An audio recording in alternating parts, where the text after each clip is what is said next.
Assalamualaikum warahmatullahi wabarakatuh. Assalamualaikum warahmatullahi wabarakatuh. Alhamdulillah kita bisa bertemu kembali di hari ini di My Family My Team, karena kita tak hanya hidup bersama. Kalau hidup bersama berarti pasti ngobrol. Nah, sekedar hidup bersama ya. Kalau bersama-sama ya pasti ngobrol. Dan apalagi kalau kita punya tujuan-tujuan tertentu dalam hidup kita, dan tujuan tertinggi misalnya masuk surga bersama, mengangkasa bersama, maka tentu ada proses komunikasi yang dibutuhkan. Kan jangankan kita ya yang memiliki bahasa, hewan pun ya berkomunikasi dengan bahasanya sendiri gitu. Insya Allah hari ini kita akan membahas tentang komunikasi produktif. Komunikasi produktif. Berarti jadi nih ya, komunikasi produktif itu apa sih sebetulnya? Komunikasi produktif itu ya komunikasi yang menghasilkan produk, komunikasi yang ada hasilnya, bukan hanya sekedar ngobrol ngalir ngidul tapi tidak ada hasilnya. Kayak misalnya begini, Abi dengan Umi bertengkar, kan itu berkomunikasi juga. Nah, apakah itu produktif atau tidak? Nah, tidak gitu. Atau misalnya terjadi perdebatan, misalnya ngobrol ngalir ngidul sampai bertengkar, sampai berbusa-busa begitu ya bahasa yang disampaikan, tetapi tidak ada produk aktivitas atau produk perbaikan pada pribadi-pribadi kita, maka itu tidak disebut dengan komunikasi produktif, karena tidak ada hasil yang digunakan. Hasil yang tidak ada hasilnya begitu, tidak ada produknya begitu. Nah, itu yang dimaksud dengan komunikasi produktif. Artinya kalau disederhanakan sih sebetulnya komunikasi produktif itu ya komunikasi yang positif dalam cara berkomunikasinya, positif niatnya, juga nanti hasilnya juga positif, bukan hanya sekadar berkomunikasi. Sebab kalau sekadar berkomunikasi, hewan pun berkomunikasi. Nah, kita sebagai manusia kan beda dengan hewan ya. Komunikasi kita harus berorientasi hasil produk yang positif. Nah, menurut Abi sih gitu yang disebut dengan komunikasi produktif gitu. Kalau Umi gimana? Kalau menurut Umi ya, komunikasi yang produktif itu adalah komunikasi yang sampai pesannya. Jadi ketika Umi mengungkapkan sesuatu, Umi membicarakan sesuatu, maksud dari apa yang Umi ucapkan itu sampai kepada Abi atau sampai kepada orang yang diajak bicara. Karena kan akan percuma kita sudah bicara panjang lebar, tapi ternyata orang yang kita ajak bicara nggak ngerti apa yang kita omongin. Berarti kan tidak akan produktif. Tidak menghasilkan apa-apa. Yang menarik nih ya, Bi, antara perempuan dan laki-laki kan. Ini kalau di rumah ya, ini di rumah aja dulu. Komunikasi itu kan terjadi mayoritas antara suami dan istri, ibu dengan anak, gitu kan, atau ayah dengan anak. Berarti ada dua tipe ya. Ada tipe komunikasi dengan pasangan, ada juga tipe komunikasi dengan anak. Tentu cara berkomunikasinya akan berbeda. Bagaimana kita menyampaikan kepada pasangan dan bagaimana kita menyampaikan kepada anak. Nah, jadi seninya gimana ya? Mungkin yang paling awal ya kembali ke aspek jiwa dulu gitu ya, aspek kepribadian kita dulu. Karena komunikasi yang positif itu ya harus diawali dengan niat yang positif dulu. pribadi yang positif. Nah, pribadi yang positif dulu gitu. Artinya diawali dari niat atau diawali dari prasangka baik dulu, baru nanti komunikasi itu akan terjalin dengan baik. Kalau sejak awal misalnya Abi berkomunikasi dengan Umi, tetapi dalam hati Abi, dalam pikiran Abi sudah negatif, kayaknya ini pesan nggak akan sampai, kayaknya ini nggak akan nurut, Sudah menduga-duga. sudah menduga-duga, sudah berprasangka. Nah itu komunikasi itu sudah bisa dipastikan tidak akan produktif, tidak akan positif, karena sejak awal sudah ada mental block gitu ya, sudah ada benteng mental yang menghalangi komunikasi itu terjadi. Bisa jadi disampaikan ya, tetapi tidak ada pesan yang sampai dengan baik gitu, karena ada mental block itu. Jadi ya dibutuhkan prasangka yang baik kalau kita mau berkomunikasi dengan baik. Kalau sejak awal sudah tidak percaya, sudah dilandasi dengan tidak yakin gitu ya, orang yang suudzon, nah maka sudah bisa dipastikan itu akan tidak produktif gitu. Mungkin balik lagi ke bahasan kita yang waktu di sesi pertama kemarin ya, tentang bagaimana membangun sebuah rumah tangga yang sakinah mawaddah warahmah. Kemarin kan kita simpulkan ada 4 kesimpulan, dan salah satu kesimpulannya itu adalah harus ada kemauan untuk terus introspeksi dan memperbaiki diri, ya kan?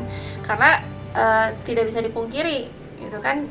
Kita bertemu orang yang sama setiap hari, kita melalui hari-hari dengan rutinitas yang seperti itu, gitu kan? Dengan orang yang sama setiap hari, dan tidak bisa dihindari, pasti kita akan bertemu dengan konflik, termasuk dengan pasangan, gitu kan?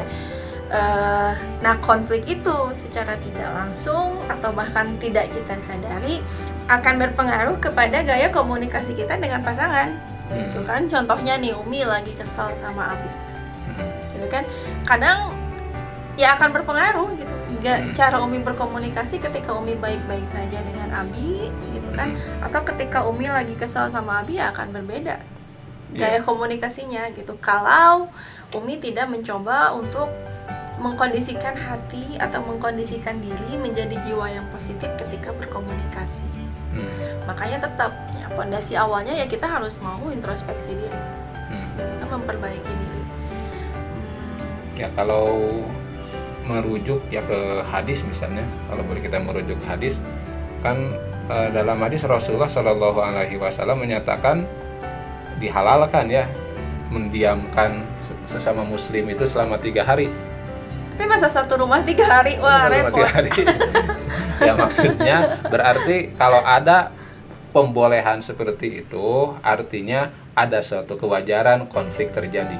Nah, walaupun ya mungkin kalau dalam rumah sih 3 hari tidak akan terasa seperti itu, tidak selama itu idealnya. Berarti gitu. Memang secara psikis manusia butuh waktu dulu untuk menyendiri. Untuk terus gitu. Artinya kalau dengan sesama muslim yang di luar diri kita, 3 hari itu adalah satu proses self healing dulu, perbaiki diri dulu, atau istilah agamanya tazkiyah dulu, pensucian diri dari prasangka buruk atau jejak dendam sebelumnya, sebelum mampu melakukan komunikasi yang baik lagi. Tapi 3 hari itu bukan batas ya. 3 hari itu bukan batas minimal, batas maksimal. Belum 3 hari ya, baeudan we lah sampai 3 hari, nah bukan begitu. Tetap saja yang lebih. Makanya di kalimat hadis selanjutnya semakin cepat kita bisa healing diri kita, itu self healing itu lebih baik. Ya, makanya di lanjutan hadisnya kalau nggak salah Rasul mengatakan yang paling baik itu adalah yang pertama mengucapkan salam. Artinya bisa mengendalikan diri. Dan ingat kan yang namanya salam itu kan doa.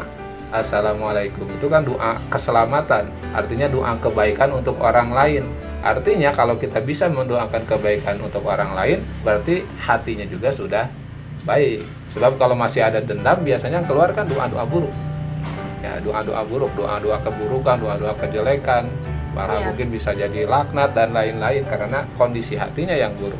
Artinya kalau sudah bisa mengucapkan salam, doa yang baik, berarti kondisi hatinya juga sudah baik. Itu modal awal mungkin. Berarti intinya apa yang keluar dari lisan kita adalah apa yang ada di dalam hati kita. Cermin dari Cermin. hati kita itu Cermin adalah dari lisan hati kita. Berarti kunci pertama gitu untuk mendapatkan komunikasi yang produktif, komunikasi yang positif ya kita belajar self healing, Ya, kita belajar positifkan diri. positifkan diri.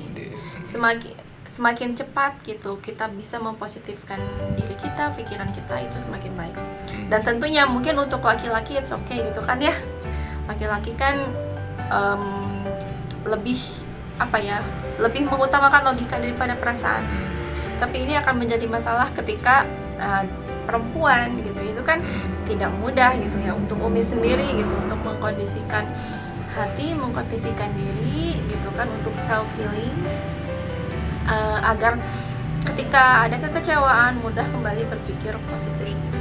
Makanya terus ya tidak ada cara lain selain terus latihan gitu. Jadi semakin sering kita latihan, semakin kita sering melatih diri untuk self healing, berlatih untuk berpikir positif, maka itu akan terasa semakin mudah. Ini ya yang dirasakan gitu ya, pengalaman sendiri gitu. Karena kita butuh mensugesti diri kita sendiri gitu. Ketika kita sedih, ketika kita punya masalah, okay, all is well, Allah is beside me gitu kan, semua akan baik-baik saja, I'm okay. Ya Kita karena berikan mungkin sugesti positif. sugesti positif ini bisa muncul ketika kita berorientasi ke depan, bukan berorientasi ke masa lalu ke belakang. Ya seperti kita mengendarai kendaraan, kalau selamanya melihat spion maka bisa dipastikan tidak akan jalan, dan kalaupun jalan ya nabrak. Artinya bakal terus terjadi konflik yang terjadi kalau kita terus melihat ke masa lalu, melihat dendam-dendam yang pernah terjadi gitu, atau kesalahan-kesalahan yang pernah terjadi tanpa kita berusaha untuk memperbaiki dan mempositifkan diri kita. Tidak akan pernah selesai ya. Tidak akan pernah selesai kalau kita selalu melihat ke masalah. Satu lagi nih, ini nih yang sering jadi masalah di antara pasangan, termasuk mungkin kita juga ya. Laki-laki itu kan sehari mengeluarkan berapa kata, Bi? 7.000 kata. Kalau perempuan 20 sampai 21.000 kata. Perbandingannya berarti perempuan itu 3 kali lipat. Ya. Ya. Ini yang sering menjadi masalah. Ini sering menjadi masalah gitu kan, ketika misalkan suami pulang kerja, misalkan istri misalkan di rumah jenuh, tidak ada yang bisa diajak berkomunikasi, bicara. Sedangkan kok suami ya udah males lah gitu dengar. Nah, itu biasanya konflik mulai muncul di situ gitu kan. Ya. Kadang contoh nih, contoh Umi misalkan, Umi udah ngomong ke Abi, cerita dan sebagainya, hari ini seperti ini bla bla bla bla bla bla bla. Terus Abi menanggapinya, oh iya, ya udah yang sabar ya. Itu kan itu kan rasanya ya Allah gitu, gue udah ngomong panjang lebar, komennya cuma itu doang gitu kan. Nah itu masalahnya gitu. Kadang terjadi konflik di antara pasangan ya seperti itu gitu. Perempuan misalkan si istri yang memang dia butuh tempat untuk bisa mencurahkan 20.000 katanya gitu, sedangkan suami lebih terbatas. Nah ya, mulai terjadi konflik ya. Nah, Ya kalau memang mungkin ada kesalahan kosakata juga sih sebetulnya yang digunakan. Biasanya kan di dalam buku-buku, dalam teori kita menemukan bahwa perempuan itu senang didengarkan, dan makanya tugas suami, tugas laki-laki adalah harus menjadi pendengar yang baik. Nah, masalahnya seringkali kalau difahami secara letterlek, kita harus menjadi pendengar yang baik, ya cukup mendengar. Nah, padahal perempuan itu bukan butuh didengarkan, tapi butuh diapresiasi, butuh dihargai. Artinya kalau dia berbicara sekian kata, ya tanggapannya jangan terlalu minim juga. Oh iya. Nah, gitu. Jangan cukup yes ma'am atau naam lah gitu. Kamu benar dan lain-lain, bukan, tapi perlu dihargai. Ada tanggapan lebih. Ada tanggapan lebih, dan bentuk penghargaannya ya kita juga harus rajin bercerita. Oh gitu. iya. Jadi kalau perempuan Ini itu salah satu sering solusi kita ya. bercerita, maka sebetulnya dia juga ingin diperlakukan yang sama gitu. Iya betul. Jadi bukan hanya iya tanpa kita juga kaum Sharing. laki-laki ikut sharing. Jadi itu bentuk penghargaannya adalah ngobrol hangat itu gitu. Jadi bukan komunikasi satu arah. Nah, istilah Umi kan seperti radio butut gitu ya. Seperti radio butut Radio butut cuma ngomong, gitu. didengarkan, sedangkan tanggapan dari pemirsa hanya dan Apalagi kalau sampai tidur. apalagi kalau didengarkan seperti alunan lagu yang akhirnya pendengar tertidur.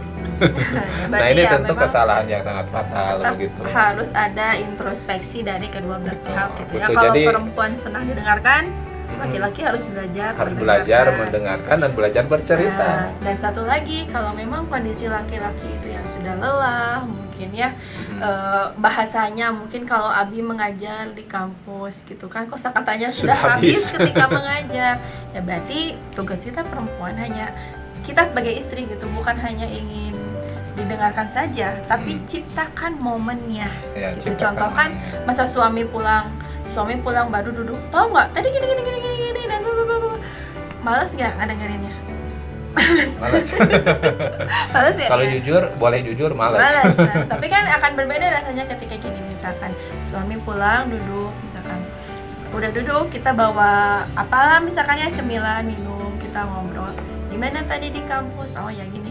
Nah, sudah mulai kondisi suami sudah rileks, tenang lah, mulai lagi giliran. Nah, giliran kita untuk mengungkapkan, mungkin respon suami pun akan berbeda gitu. Ketika ya kita lihat juga gitu kan, kalau memang ya suami belajar memahami gitu kan, istri butuh untuk mengungkapkan aspirasinya gitu. Dan istri pun harus paham gitu, kalau kondisi suami ya tidak hanya mengurusi dia saja gitu kan, tapi banyak hal yang diurusi di luar rumah. Jadi ya tugas istri agar bisa lebih didengarkan, agar bisa lebih diapresiasi oleh suami, ya ciptakan momen bicara yang jauh lebih produktif, positif. Abi pernah baca di buku nih. Jadi ini kan seolah-olah yang namanya istri itu kepo ya, kepo berlebihan. Jadi kayak tadi pulang kerja nanya gitu ya, dan lain-lain. Nah, yang Abi baca, jadi sebetulnya itu bukan kepo sebetulnya.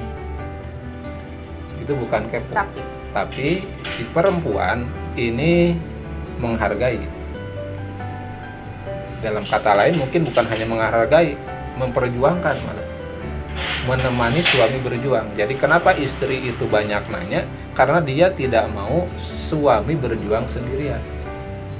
Makanya ketika perempuan nanya, misalnya gimana tadi di kantor, gimana pekerjaan, gimana yang lain, SMS pulang jam berapa dan lain-lain, itu sebetulnya istri ingin ikut serta dalam perjuangan suami, baik itu mencari nafkah atau apapun gitu. Jadi mungkin itu tambahannya, ada khawatir, ada care, tapi intinya jadi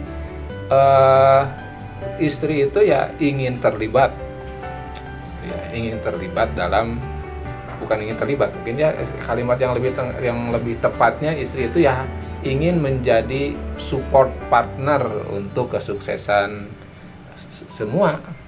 Jadi tidak ingin dia tidak punya peran apa-apa dalam perjuangan suami gitu. Nah itu yang dibaca. Berarti ketika ada suami yang sedang di tempat kerja, sedang berkumpul dengan temannya, terus dapat SMS, WA atau telepon dari istrinya, jangan disebut suami tapi istri gitu. Betul.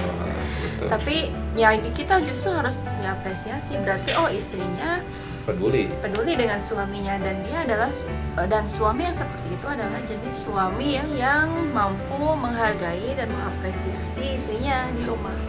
Jadi istri itu ada gitu. Istri itu ada gitu. Jadi si istri merasa ada gitu. Suami pun sebetulnya kan mendapatkan perhatian yang jelas pikiran positif aja gitu. Jadi ketika di WA, ketika di SMS misalkan lagi di mana, nggak susah kan ngejawab. Lagi rapat gitu kan. Tapi akan susah menjawab kalau langsung sih gitu kan. Nah, itu kembali lagi ke yang awal tadi, positive thinking dulu kepada pasangan, introspeksi diri. Jadi belum apa-apa, apaan sih nggak WA terus, jadi kan males ngejawabnya. Betul. Nah, rata-rata begitu. Rata-rata kan begitu ya. Atau malu sama teman-teman, kamu di SMS terus gitu kan, SMS istri terus, suami takut istri, istilah yang sering keluar itu kan seperti itu gitu. Padahal itu bukan suami takut istri, tapi Suami sayang istri. suami sayang istri. Suami yang menghargai istrinya, karena kan ya istri butuh komunikasi, butuh kabar dari kita.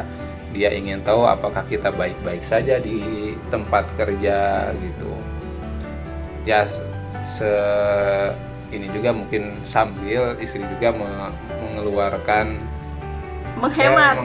Nah, ya kuotanya kan, itu kuotanya masih ada, ya dimanfaatkan gitu untuk menanyakan kepada suami dan lain-lain lah begitu. Iya, tapi ya tetap kembali lagi yang tadi gitu ya, kalau istri ingin diapresiasi, suami harus mengapresiasi istri, ya istri juga harus melihat kondisi. Jadi jangan mementingkan dirinya sendiri gitu. Yang kemarin tadi kan egois, ingin menjadi pusat gitu, seakan dirinya hanya dirinya gitu yang menjadi pusat kehidupan suaminya gitu. Kalau kita ingin diapresiasi, ya kita juga harus mengaca diri gitu, terus introspeksi diri, lihat kondisi suami gitu. Jangan hanya ingin ya diapresiasi terus menerus, dihargai terus menerus gitu. Makanya penting sih sebetulnya suami itu berbagi jadwal dengan istri. Ya maksudnya gini, berbagi jadwal teh. Kalau jam kerja itu kapan waktu luangnya, kapan waktu istirahatnya.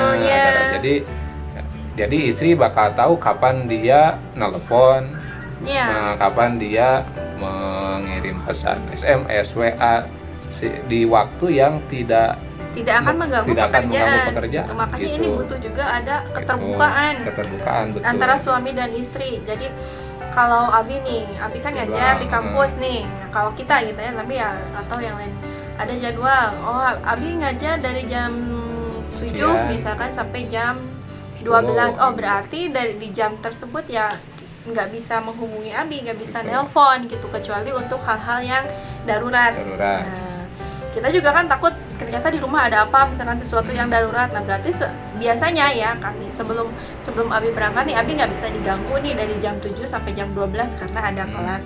Oh iya, berarti kita tahu kita tidak akan menghubungi jam segitu. Iya, tapi yang penting juga ya suami juga harus peka. Peka. Jadi jangan nunggu istri menghubungi. Nah, tapi juga sesekali gitu kita, oh ternyata ada waktu luang nih gitu, kita yang menghubungi istri, gimana nih udah makan gitu ya, makan sama apalagi apa, tiba-tiba ada emang GoFood datang, apalagi sama GoFoodnya dikirim gitu ya, tentu itu lebih baik, lebih ideal gitu. Jadi jangan menunggu, walaupun ya nanti ujung-ujungnya istri yang akan lebih banyak nanya, lebih banyak pasti bercerita, tapi ya tidak salahnya kita yang mancing sekali gitu. Kalau setiap hari juga nggak apa-apa. Gitu. Tuh kan jadi pas saya ya gitu ya, untuk membangun komunikasi. Selain itu juga apa ya, komunikasi yang produktif, berarti ini balik lagi ke cara dan bagaimana kita terus terus memperbaiki hubungan agar semakin dekat gitu hubungan dengan suami. Mungkin itu tadi ya, kalau komunikasi produktif antara suami istri, ya intinya ya tadi gitu, adanya saling memahami satu sama lain gitu, mau memahami bukan hanya ingin dipahami. Ya masalahnya memang kalau kita ya seringkali bukan kita, kalau kami seringkali kan karena anak sudah 4 gitu ya, jadi semesta itu kadang-kadang berpindah ke anak-anak. Kadang-kadang kita melupakan hubungan Abi dengan Umi gitu. Makanya penting adanya waktu untuk berdua-duaan gitu ya. Untuk berdua-duaan ya, dalam sehari harus ada waktu beberapa menit, beberapa jam untuk berdua. Begitu juga dalam seminggu harus ada kegiatan yang hanya dilakukan berdua, apakah itu walaupun hanya minum teh misalkan minum teh berdua bersama begitu ya, berdua gitu, nggak harus ke kafe atau ke warung kopi, enggak, tapi misalnya masak Indomie masak malam-malam Indomie malam-malam berdua sambil sambil ngobrol, itu kan ya itu membangun komunikasi yang baik, yang kan? baik Gitu. gitu. Jadi harus ada waktu berdua-duaan gitu, bukan hanya Kita dan anak-anak kita dan saja. anak-anak saja, sebab yang mahal Momen. ketika banyak anak itu ketika anak-anak sudah ada, maksudnya semesta berpindah ke anak-anak gitu. Jadi baik si Abi atau Umi Fokus kita mungkin fokusnya bukan pindahnya semesta, ke ya. anak ya, bukan semesta, artinya fokusnya pindah ke anak gitu.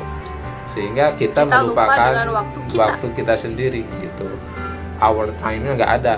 Nah, jadi kan harus ada family time, harus ada our time, harus ada me time gitu ya. Kalau family time berarti waktu kita bersama ayah, ibu, dan anak-anak. Kalau our time ya suami istri gitu, dan ada harus me time.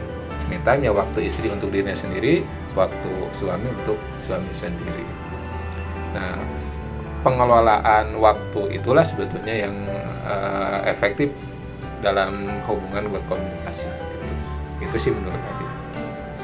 Itu baru komunikasi dengan pasangan ya, Bi? Udah panjang, Bi. Gimana nih, Bi? Lanjut.